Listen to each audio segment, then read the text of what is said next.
Perselingkuhan Rosie dengan ibu mertua Rihanna hingga kini masih menjadi sorotan. Rosie dan Rihanna kini baru menyesali perbuatan terlarangnya setelah digerebek warga tanpa busana. Keduanya memohon ada kesempatan kedua dari Norma Risma. Rosie ingin menghapus dosa-dosanya dan meminta maaf kepada Norma dan ayahnya. Ia mengakui perselingkuhan dengan ibu mertua membuat istri dan ayah mertuanya sakit hati. Rosie mengungkap keinginannya hapus dosa perselingkuhan dengan sang mertua dengan cara akan menikahi ibu dari Norma Risma.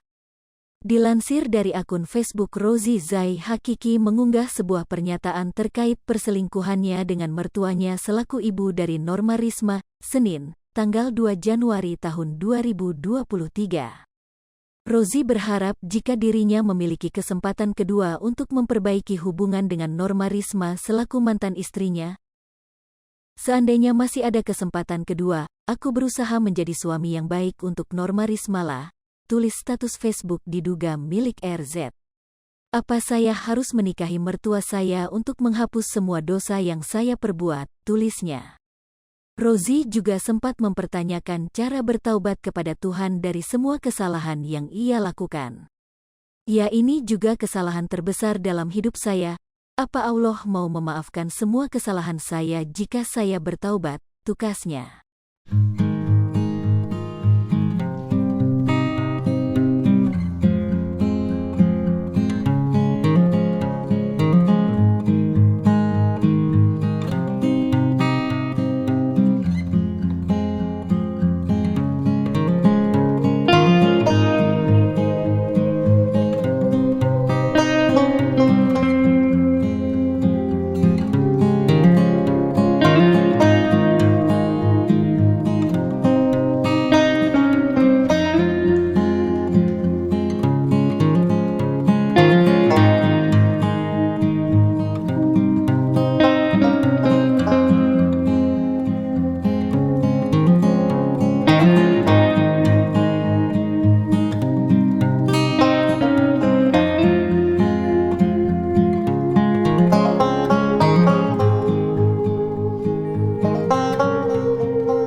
Sripopo TV, jangan lupa komen, like, dan subscribe, serta tonton terus berita-berita terupdate lainnya ya.